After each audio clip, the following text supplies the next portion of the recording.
Hey folks, welcome back to CFB Picks. This week we're previewing one of the two playoff semifinals between Ohio State and Georgia. Keep a lookout for that preview between TCU and Michigan that'll be posted in a couple of days here. Before we dive into this one, put your score in the your score and game prediction in the comments, and let's hear why you think one team's gonna blow out the other, or why you think this might be a pretty close one, as Vegas seems to be thinking at the moment here. So before we really get into the nitty-gritty of this one with the model, it's pretty interesting that I think for the first time in at least the last 3 or 4 years, we seem to, at least on paper, have a very balanced playoff. And by balanced, I mean it doesn't look like kind of the case in the past few years where the fourth seed was in the playoffs, but I think a lot of people thought they didn't really have a chance at winning it. I know some Cincinnati fans might take ire to that, but it did kind of play out that way against a very, very good, nonetheless, Alabama team last year. This year, though, I mean, right now Vegas has this at a one-score game, maybe a little less, depending on where you're getting your numbers. So I think that's something that's pretty notable given the past couple years of the playoff.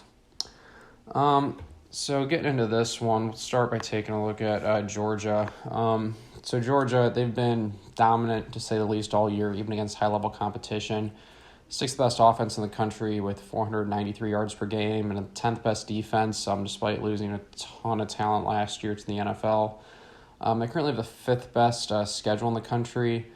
Looking, at their yards per play, third in the nation for rushing, which I thought was pretty surprising. I think a lot of people have Georgia kind of maybe subconsciously in their mind as a very high-efficiency pass team. But their passing numbers, are still pretty good too, tied for ninth best in the country with 8.6 yards per attempt.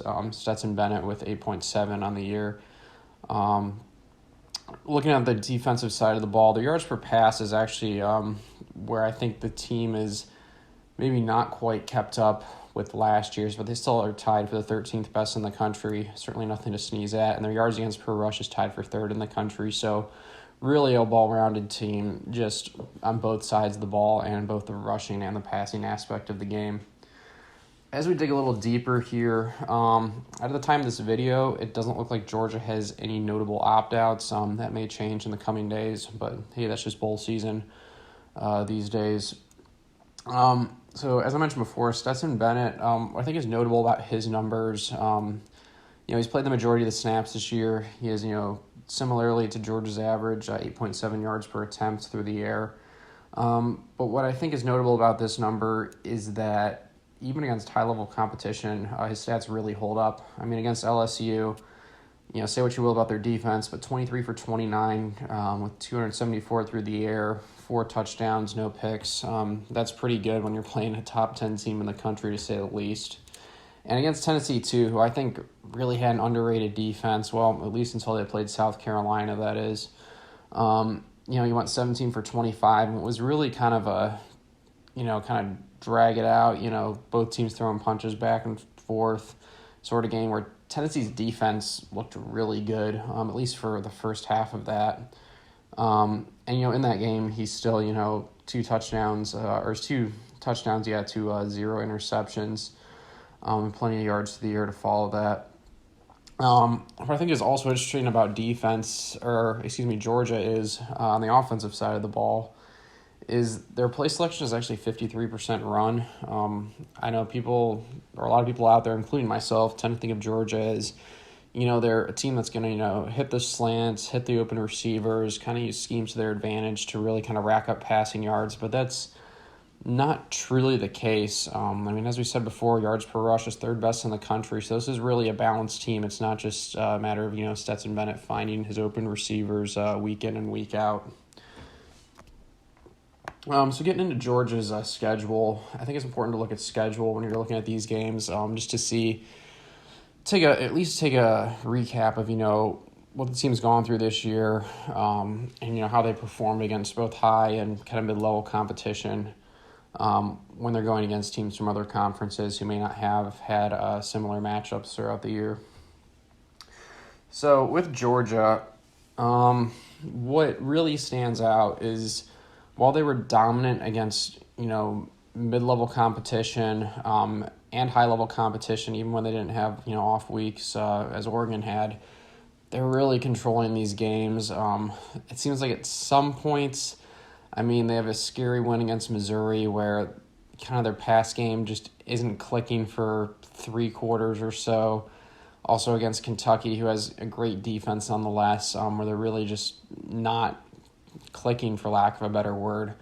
Apart from those two, even against Tennessee and LSU, they're holding up great. They're winning by, in the case of Tennessee, by 2 scores against what I think was a pretty underrated defense. Then putting up 50 on LSU, is no easy task. They have a scary one against Georgia Tech too, but the point being they're winning all these games comfortably. Then we look at the stats, their offense, even against Tennessee and LSU, they're putting up great numbers. One kind of scary number, if you're pulling for Georgia in this one, is they did give up 502 yards through the air.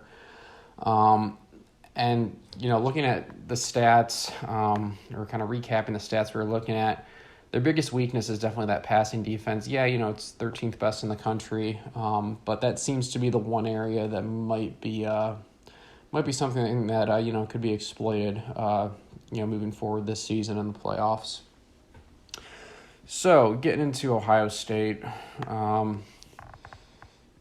So looking at Ohio State's stats, they don't really look like a team that I think has kind of gotten a rap for maybe kind of backing into the playoff, if you will, staying home during conference week. Their stats are very comparable to Georgia's. 6th best offense in the country in terms of yardage, 9th best defense, 7th best strength of schedule. I don't compile the strength of schedule stats, but I think this number might be a little bit high.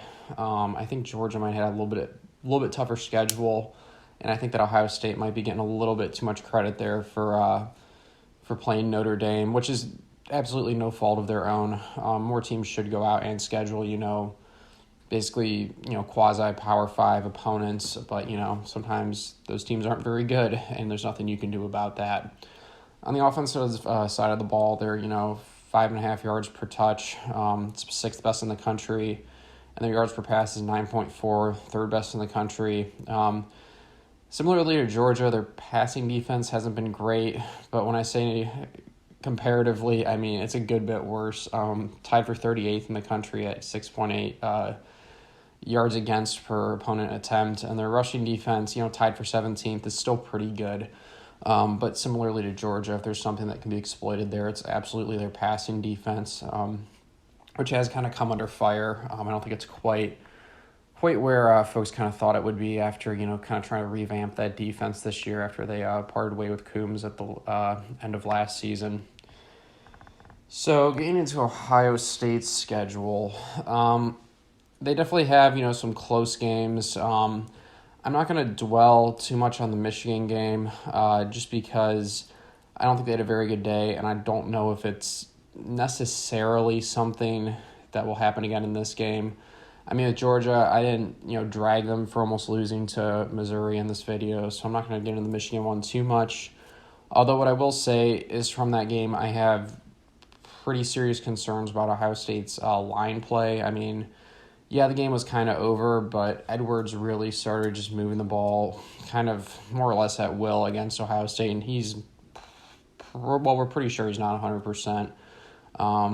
Michigan has a great offensive line, but Georgia's is pretty darn good too. So I think one of my questions, at least going into this matchup against Georgia, is, can their offensive line hold up? I'm not entirely sure that they can, based off what I saw in that game. Additionally, they get a much needed win out of Happy Valley against Penn State. But against Penn State, they only give up 98 on the yard, but they also give up 354 yards through the air against a team with a good but by no means NFL caliber quarterback and Sean Clifford over there. I think it's also worth noting in that Penn State game, they win by 13 pretty comfortably, but it took them, winning the turnover ratio 4-0 to do that. When I look at that, this looks like a game they could have certainly lost against, a top 10, top 15 team that's definitely not elite on the offensive side of the ball. So that does raise some concern. But outside of those games, Michigan, Penn State, maybe arguably Notre Dame too. And then also Maryland, who's a pretty pass-heavy offense.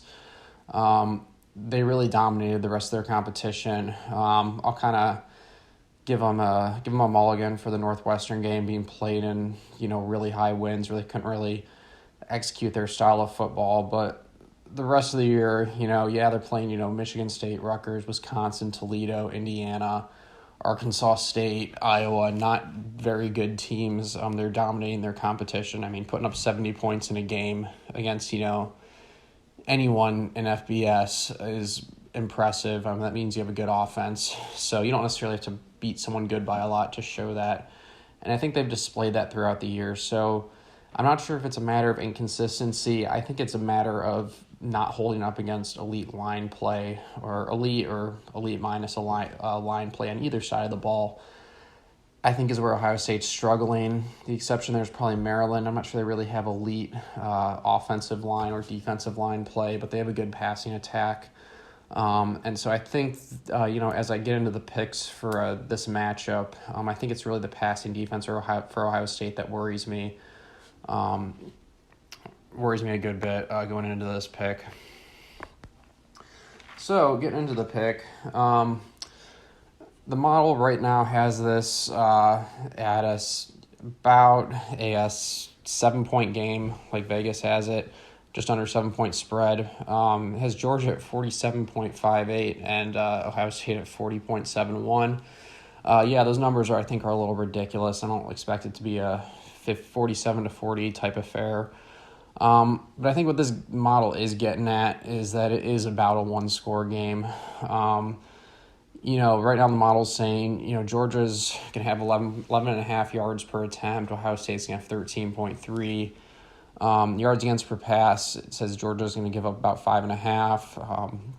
Ohio State's going to give up about 6.8.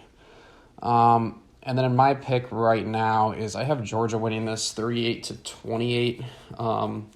The reason I have it at 10 is I really think that line play from Georgia is at some point going to really kind of overpower Ohio State and put them in a difficult spot.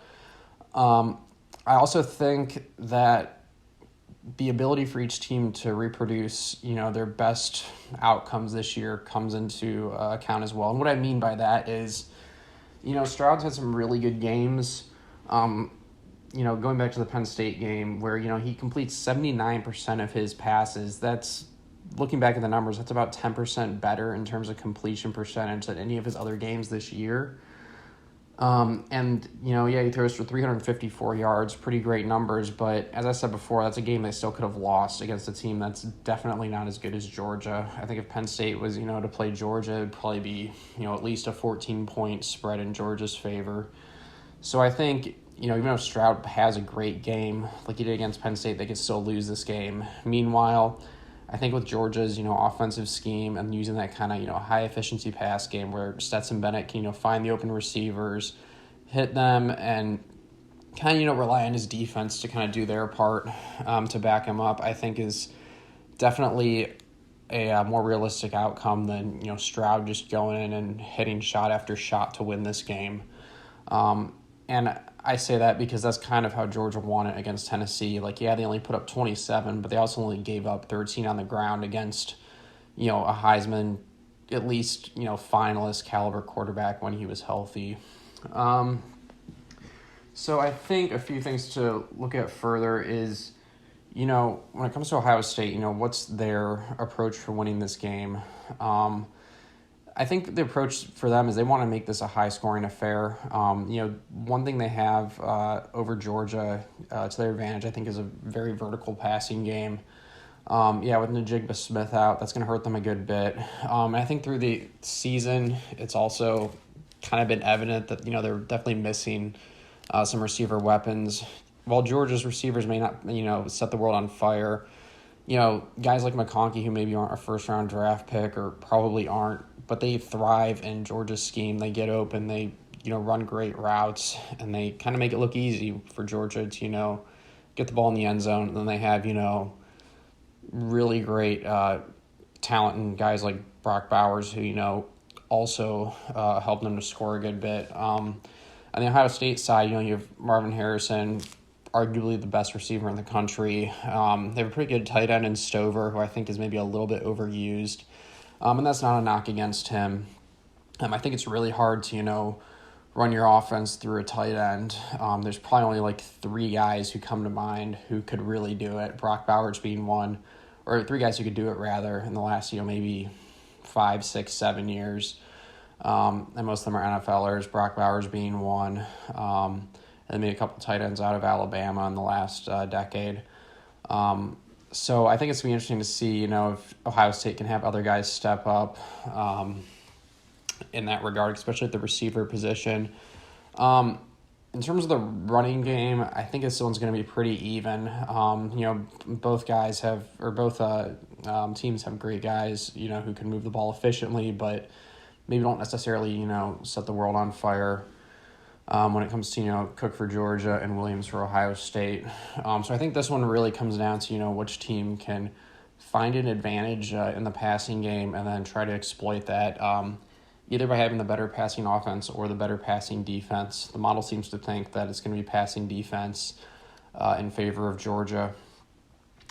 So with that being said, put your picks in the comments below and have a great week.